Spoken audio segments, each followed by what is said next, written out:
Let's have a look at the chances that they have created, Richie, and some good ones in here.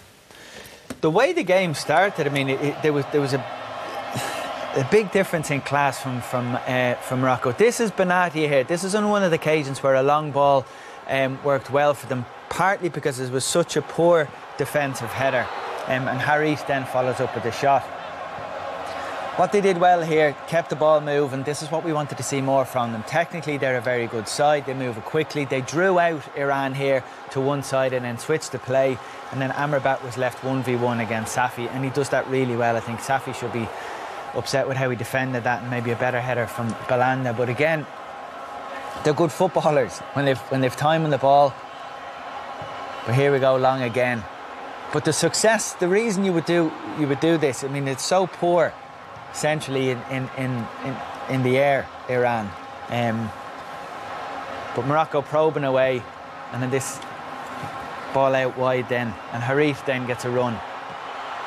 You'd expect the goalkeeper to save that. There's no real test there. But they were the better side, and as Liam said, I think it was this ball here, that was frustrating to watch. Ziyech, the playmaker we spoke so much about beforehand, he hasn't been on the ball as much as we wanted him to. Supposedly he's got this left foot, this ability to pick a pass and create. Decent ball in there, but Cabby was just slow to react. I think Brian had a dig at him there in commentary. He should have maybe expected something to happen or been a bit more proactive in trying to get on the end of it. But they've had a lot of the ball. At one point in the game, they had twice as much possession. But in terms of creating obvious goal-scored opportunities, they've been limited enough. I think they've got to get the ball out to the wing players. Harit on the left-hand side, Amrabat on the right.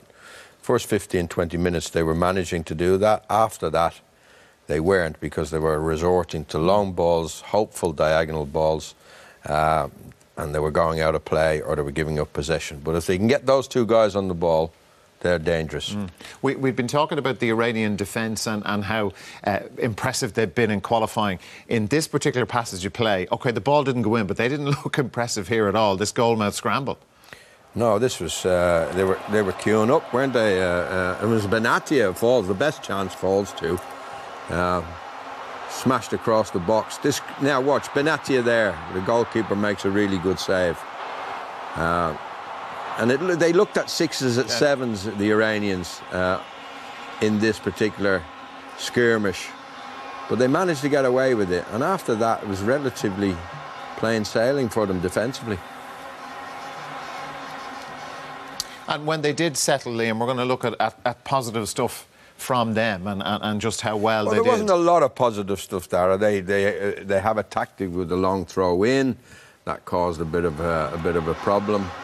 This was a really good breakaway. They have two good breakaways. This is Azmoun, and he slips a good ball in here, but the fella looked like he got nervous and he didn't hit it. This is falling to Azmoun. Flick on, falls through, tries to swivel. These were the occasions. Only rarely did they trouble Morocco earlier on, but just before half-time, Azmoun had a great chance. This was another skirmish in the box. Morocco appealing for a handball.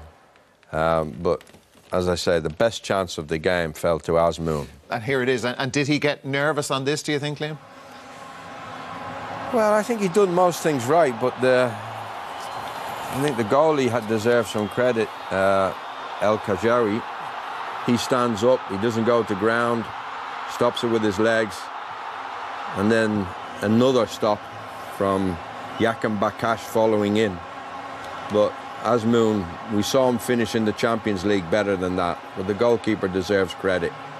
Stops it with his leg, and then he gets up quickly, and as that ball's on target, he saves it. So that was the highlight of the first half. It's not been a great quality game.